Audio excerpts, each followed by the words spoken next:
Alan, vous aviez une deuxième question. Oui. Alors ma deuxième question est... C'est quoi le décor magnifique qui est derrière vous? C'est chez mes parents, là. Il y a une bibliothèque avec beaucoup de livres. Magnifique. On est en Asie, là. Merci, magnifique. Ça leur fera plaisir. Oui, donc j'allais dire, ma deuxième question est plus politique. Et je pense que vous l'avez entendu et vous allez l'entendre peut-être encore plusieurs fois.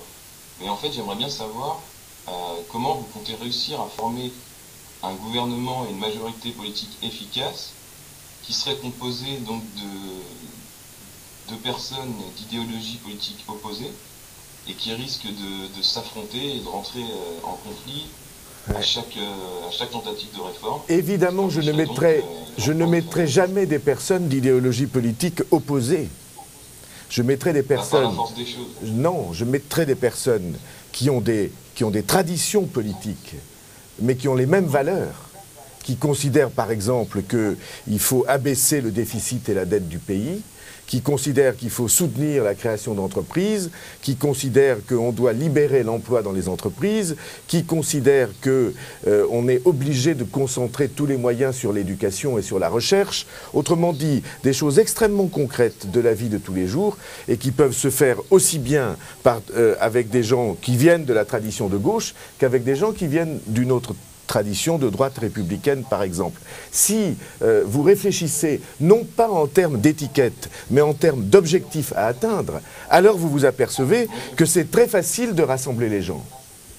Oui, je suis d'accord sur les étiquettes, mais on peut vouloir la même chose, mais pas par les mêmes procédés. Eh bien, en Donc, tout cas... Par exemple, je sais pas, vous voulez, si on prend quelqu'un qui veut... par exemple, bon, c'est très schématique, mais les 35 heures, peut-être plus à gauche, on voudrait les garder. À droite, on veut les... Eh bien, vous voyez, c'est un... Mais les deux veulent Alan, créer plus de travail. Eh bien, vous regarderez les programmes des trois. Il n'y en a pas un qui propose de supprimer les 35 heures de but en blanc. Même pas moi, qui ai pourtant été opposé à leur mise en place. Pas Sarkozy et pas Ségolène Royal, qui en a pourtant dit pique que pendre. Tout le monde dit qu'il faut les aménager. Eh bien, ceci est très simplement la règle qu'on va devoir suivre. Et lorsqu'il y aura conflit, eh bien, on regardera ce qu'il y avait dans le programme du président qui a été élu, parce que c'est les Français qui élisent un président en choisissant son programme. Autrement dit, la charte de référence du contrat de législature qu'on suivra, c'est évidemment l'élection présidentielle. Compris, Alan? Bah oui, j'espère que...